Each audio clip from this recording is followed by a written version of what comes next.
Assalamualaikum warahmatullahi wabarakatuh. Selamat pagi para siswa kelas 10 SMK Negeri 3 Kota Sukabumi. Bagaimana kabar kalian? Semoga kalian senantiasa dalam keadaan sehat walafiat dan tetap bisa mengikuti belajar dari rumah dengan baik. Baik, pada pertemuan pelajaran bahasa Indonesia kali ini, kita masih akan melanjutkan pembahasan tentang teks negosiasi. Bersama saya, Ibu Imas Kusmiati. Nah, kali ini kita akan bahas lanjutan teks negosiasi, yaitu tentang unsur-unsur pembangun teks negosiasi. Unsur pembangun teks negosiasi ini sebenarnya sudah dibahas sedikit atau sekilas di bagian awal. Ada apa saja yang menjadi unsur pembangun teks negosiasi? Yang pertama, ada partisipan. Partisipan ini adalah pihak yang terlibat dalam negosiasi. Ada pihak yang mengajukan dan ada pihak yang menawar.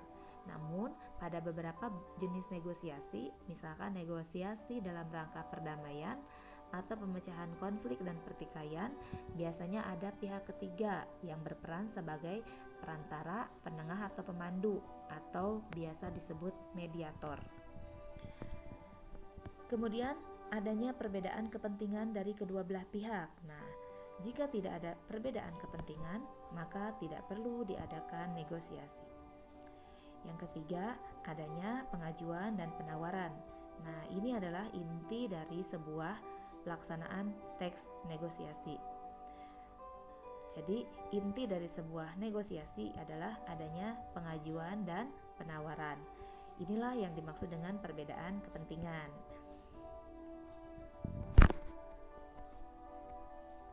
Kemudian berikutnya, adanya kesepakatan sebagai hasil negosiasi.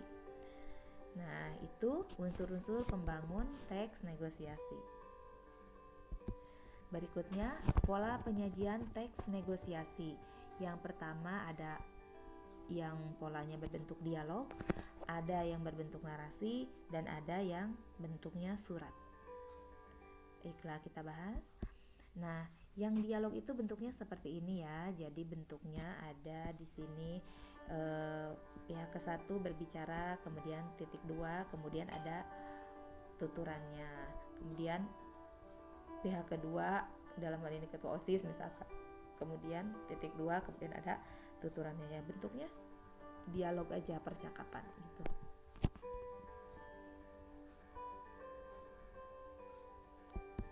Nah, kemudian ada pola penyajiannya berbentuk narasi, yaitu penceritaan. Jadi diceritakan seperti ini, tidak ada berbentuk dialog seperti tadi ya, tetapi lebih ke bercerita di sini. Walaupun di sini ada tuturan langsung, tetapi bentuknya bukan seperti dialog tadi. Nah, ini bentuk narasi atau penceritaan. Nah, yang berikutnya ada bentuk surat. Nah, bentuk surat kurang lebih seperti ini, silakan diperhatikan.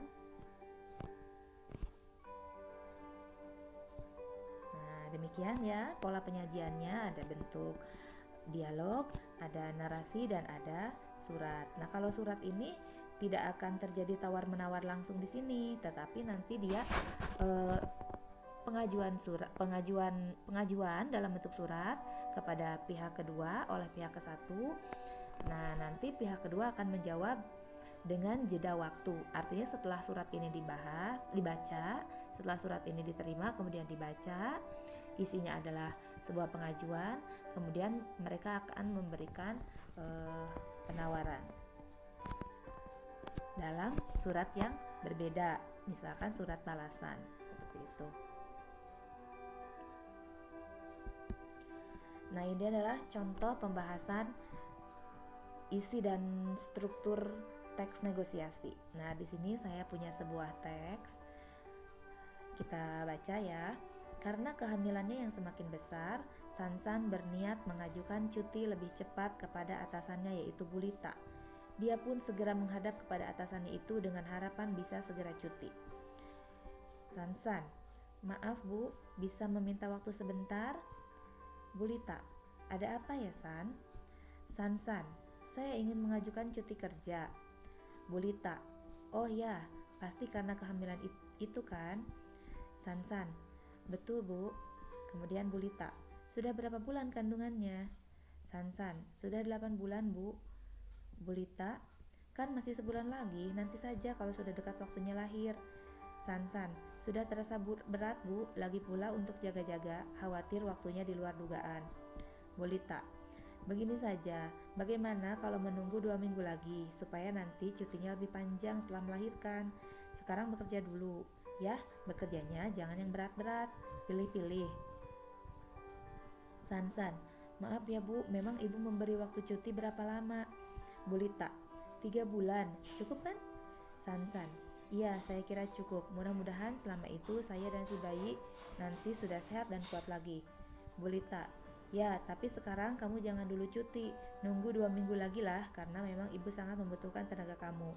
Jangan khawatir kecepatan lahir, Ibu juga sudah pengalaman dalam masalah itu.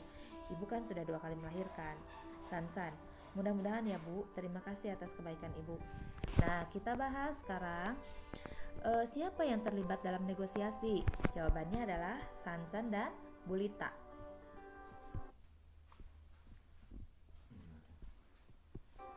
Ya, kemudian siapa yang menyampaikan pengajuan? Dalam hal ini yang menyampaikan pengajuan adalah Sansan. Bagaimana isi pengajuannya? Jawabannya, Sansan meminta cuti. Siapa yang memberi penawaran? Jawabannya adalah Bu Lita. Bagaimana isi penawarannya? Menawarkan agar Sansan tetap bekerja 2 minggu lagi dan memilih pekerjaan yang tidak berat. Lalu apa isi kesepakatannya? Nah, mereka sepakat bahwa Sansan akan tetap bekerja dalam 2 minggu dan baru cuti setelah itu. Nah, kurang lebih seperti itu. Kalian dalam menjawab pertanyaan seperti ini, kalian bisa gunakan kata-kata sendiri yang mengacu pada isi teks.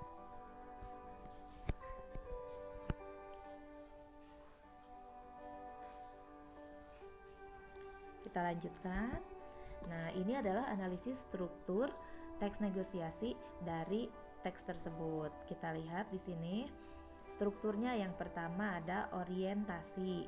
Nah, orientasi itu adalah pembuka di sini ya, atau pengantar. Nah, bagian yang ini, karena kehamilannya yang semakin besar, Sansan berniat mengajukan cuti lebih cepat kepada atasannya, yaitu Bu Lita.